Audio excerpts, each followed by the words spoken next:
All right, how to create your thumbnail sketches for your cantilever truss. So first thing we did here is we folded our paper, our graph paper, into 8 rectangles. Okay, graph paper is kind of nice to use, but if you don't have it, that's okay. So the reason why we have 8 rectangles is because we want to space out our different ideas.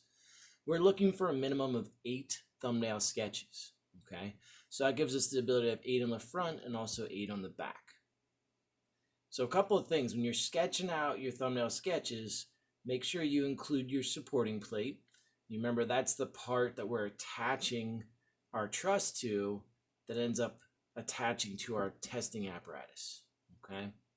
The other thing is we want to make sure that we go out straight or horizontal on the top of your truss, right? All of our trusses have to be horizontal on the top, or the way we test it's not going to work. The testing apparatus will actually slide off of your design.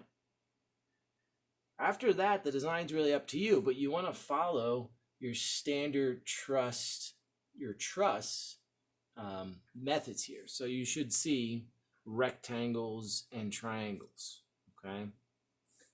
So here I'm creating rectangles and triangles. You can see if I apply my force here, my force is transferred through these other members throughout the entire truss, okay?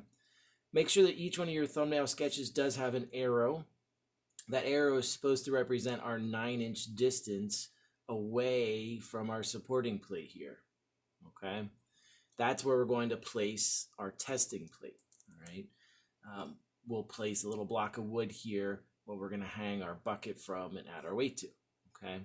The reason why I want you to put an arrow to show me where that's going to be is because at that point, there should be some sort of support right there, okay? That's going to help to make sure it's nice and strong. So for example, if I didn't have extra support there, your design might look something like this. So I've got my horizontal top. I'm going to go back in an angle. I've got my rectangles and my triangles. So I'm still keeping up that standard. And maybe I decide that my 9 inches is going to go here. Well, at that point in 9 inches, what ends up happening is there's nothing really supporting it there, so it bends very easily and it can break. So you want to have some sort of vertical support or diagonal, something like this, that's going to help to add extra strength, okay? Just like the examples that you have in your notebook on these cantilever truss thumbnail sketches, we want to make sure that when we're designing this, that we don't do something like this. There's no curves in this, right? You might think, oh, I know that arches are very strong, which is true, but our cantilever truss only is supported on one end. An arch is supported on 2 ends. That's what makes it strong. So arches are out, okay? The other thing you want to avoid is trying to make sure that you don't do something like this. So I still have my horizontal top, I got my supporting plate, and then a lot of times people will take and they'll do a whole lot of other horizontal pieces. And that's really not spreading out the force here. It's kind of focusing it all in at one spot still. All right, so try to avoid doing that. You want to see something like this, triangle and rectangles. If I continued and drew another example here, a lot of times I find people will do something like this, where they will have all their forces kind of focused on this one point here, and that's not good. We want to spread it out throughout the truss here. Okay, so it's pretty important that you're spreading these forces out.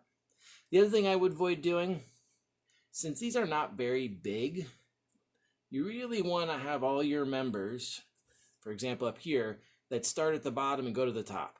Okay, you can see each one of them go to the bottom and the top.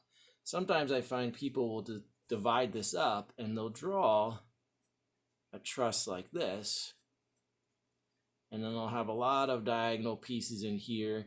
And if this was a very large truss, like an actual bridge or something like that, that would probably work. But for ours, since they're smaller, there's a lot of cuts and that's not going to be very strong.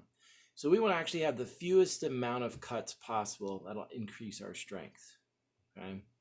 So remember, when we're looking at our designs, we're always looking at how we can make our members in tension versus compression, right? If here is a member and I go with force like this, it's going to squish this piece. That's in compression, okay? And that's going to make this piece want to actually bend to fail, right? It bends relatively easy. What we really want to do is try to get as many members as we can where the force is pulling out on it so that we're in tension here, right? And that ends up stretching the member, which makes it very, very strong. It makes it harder for us to break, okay? So remember, we're looking for 8 thumbnail sketches that follow these triangle, rectangle, and all of these examples, things to watch, that type of stuff.